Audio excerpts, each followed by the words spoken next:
Welcome back to Inside Sports.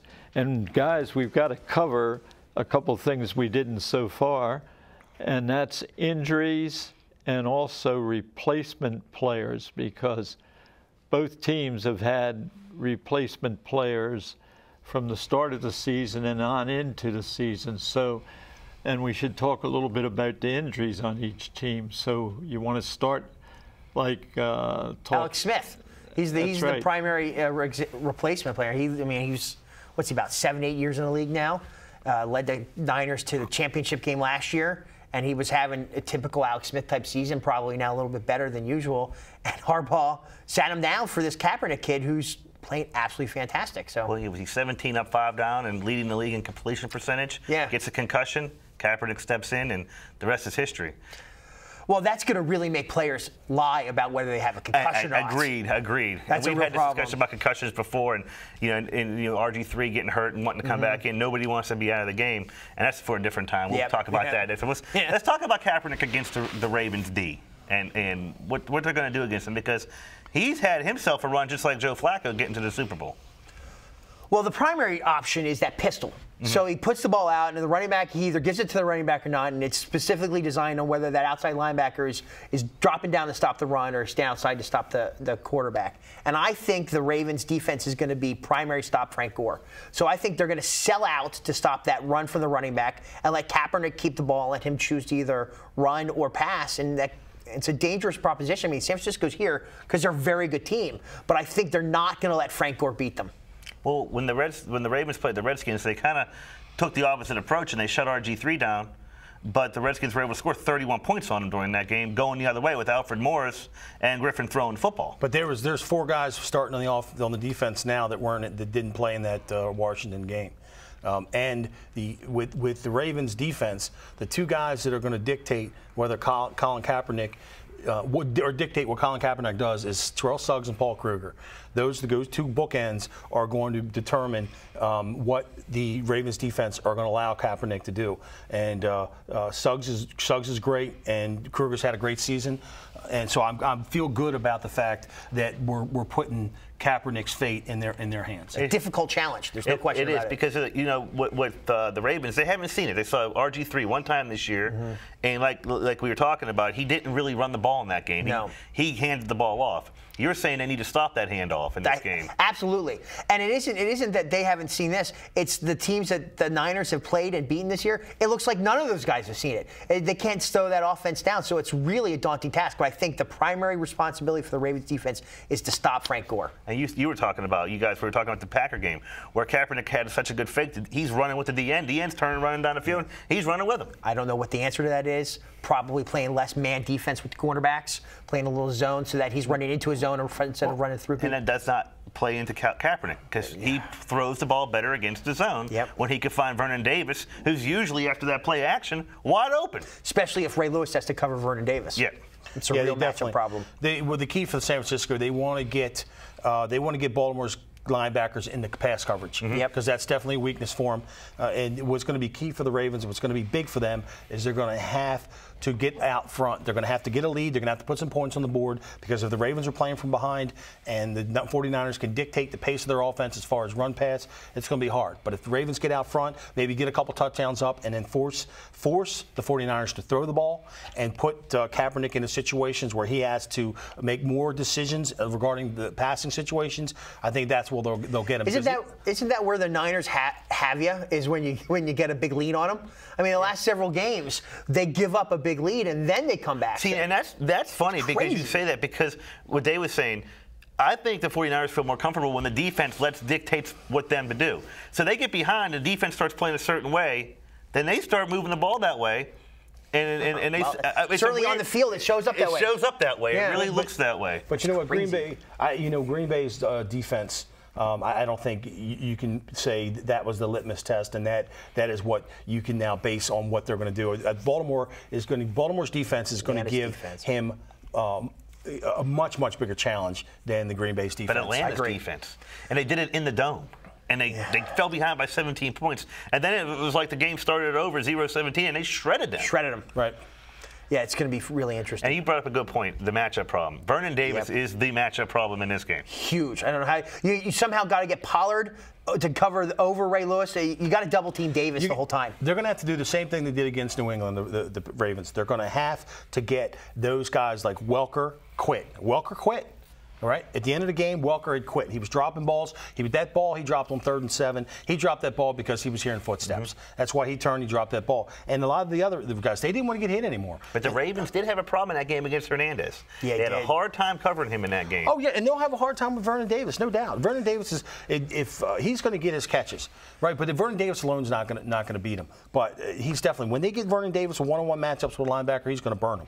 And I think the other strength of the Ravens defense, certainly as it's evolved now, it's a very bend don't break. You're going to get yards. Aaron Hernandez had 8 catches, 90 yards, something like that. Davis could have that, but just no touchdowns. You got to hold him to field goal attempts, and that brings up field goals in this game. And I'm telling you, that's a huge story of this game. And the Ravens have the best right now. Have been red hot in red zone defense.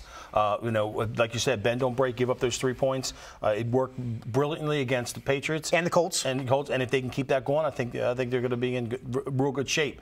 Another thing too, I think Kaepernick's a phenomenal athlete, and I think he's had a great run. He's still very, very young. And this is the biggest game ever for him. 10th start, right? And this is, he's still, I'm not saying he's going to be a deer in the headlights, but I think the Ravens are going to be able to do some things defensively that he's not seen before, and he's going to get confused. And I do see him throwing a couple picks this game because him making wrong reads and the Ravens forcing him into difficult throws. But if he can make those difficult throws, they win. Well, we'll find out. Well, I think one thing which you brought up, John, is Frank Gore, and he's been a big runner in this league for a long time now. And there's another player who could be very instrumental in this game, and that's Crabtree. He's really come on as late. He's come on of late. Yeah, he's first #1 wide receiver talent. Yeah. And he just hasn't really shown it yet. And he's got starting that to show it speed. now. Yeah. And Moss showed that he can still get down the field too. Oh yeah, they're going to have to. I mean, because what the 49ers want you to do is to forget about Moss. And you saw what happened in the playoffs when they forgot about Moss. Touchdown. And that goes to show you, if the Ravens have to focus in on Vernon Davis, double teaming a tight end, one of these guys is going to be open. Ted Ginn Jr. is doing pretty well. It's a daunting task. It really is. But do the 49ers have more weapons than the Ravens? It seems like they do with the guys we're talking about on the 49ers. Well, I think that if you line up Gore versus Ray Rice, that's almost, I think, a wash, especially if you add Pearson, that running back. That's a wash. The wide receivers, Torrey Smith and Anquan versus Moss and Crabtree. I like the Ravens guys, but I could see how you consider that a wash. Davis is better than Pitta. So it's awful close. It comes down to the quarterback. The Ravens have a better offensive line. Right now. I don't know if I'd say that because the 49ers run for 250 yards a game. I think the Ravens have the advantage on offensive line and quarterback. I think you give the nod to San Francisco. Well, I agree as far as a wash on the run game, but I think Bernard Pierce. I think Bernard Pierce in this game. Look for Bernard Pierce in the Super Bowl. I think Bernard Pierce is going to have some big runs.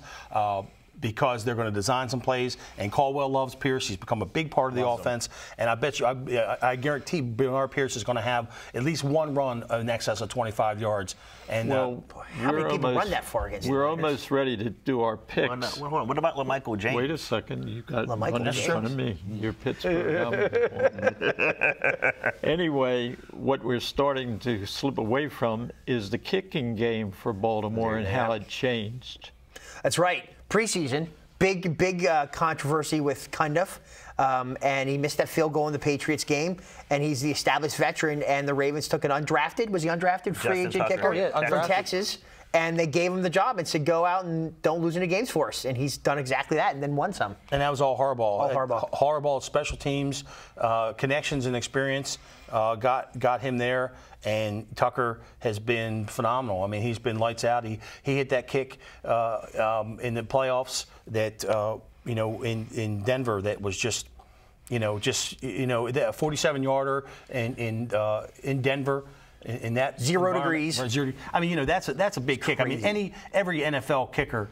You have to have a good kicker to hit that. That wasn't an easy kick by any means. Terrible field. The field was in terrible shape. He was basically kicking off of dirt, just mud dirt, and he banged it through. It wasn't even a question.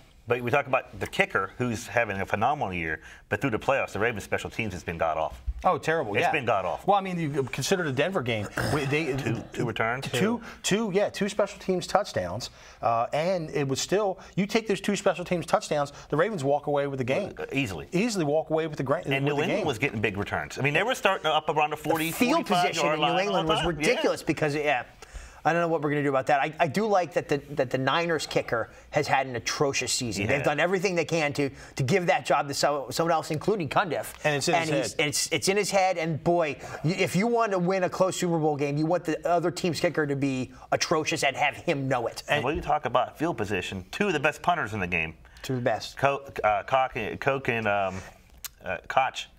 and Andy Lee. And then you have Jacoby Jones and Ginn Jr., who are both fantastic punt guys. So we have special teams is going to play every play's going to be great. Part of this game. I can't wait. But look, think about this: when San Francisco gets in potential field goal range, and it's a third down, critical third down. San Francisco is going to be forced to be more aggressive because they're not going to be able to get where Baltimore can say, we're going to make a play, we want to get first down, but we're confident that Tucker can hit a field goal from out here, where Jim Harbaugh is going to have to push the ball a little further down the field. Or maybe go for it in fourth. Maybe go for it in fourth, because he doesn't. He can say all he wants in the press. He doesn't have any confidence. That 49-yard field goal in the second quarter, they're going to go for it in fourth down, as opposed to trying to and that's going to be in that kicker's head. David Akers is. He's not. He's just obviously Harbaug's not confident David Akers for good. But they're a fickle bunch. If he goes out there and he hits one, could change everything. Yeah, it's like a streaky shooter in basketball. Okay, it's ready for the pick time. Who wants to go first? How about you start first? Bill? You start. Me? Yeah. Lead us off. Well, I'm going to pick the Ravens, and I think the Ravens will win by 10 points. How's that? Now you guys are talking close games, I get. But I see the Ravens really having, and Flacco having, a breakout game in this one. Is it my turn now? Yeah. Okay, well, I have no love lost for the Ravens, but I think the Ravens, because the kicker is better, will win this game 26-24 on a Justin Tucker field goal late in the game.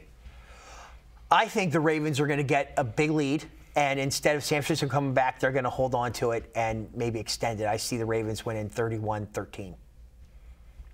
I picked against the Ravens for Denver, obviously, like everybody else did, and I wasn't confident. I had the edge. I had Patriots having the edge last game, but I have much more confidence, and I am going to go with the Ravens for this. And I'm not just drinking the purple Kool-Aid. I do believe, all in all, based on the matchups, same logic I used for the first two games where I had the Ravens not winning. Yep. I'm going to use this again, and I think the Ravens have a real good chance to do it. And like I said, the keys to the game on defense are the defensive ends for the Ravens, Kruger and Suggs, and on offense, look for the key, look for the big difference. Bernard Pierce for the Ravens. Watch out for him. I think he's going to have a couple big plays because of the player he is. He's turning out to be a player much better than they even realized he was going to be. A real steal of the draft. A real steal in the draft. And several people said how good is Bernard Pierce? He gets that edge and he just absolutely runs away from people. Well, I think Jacoby Jones is going to have a good game in this one. That'd be great. I think he's really going to do well. And I think he opens a lot of doors for the Ravens in a complete package, not only with kick returns, but other things like pass receiving that he does. It opens the thing up.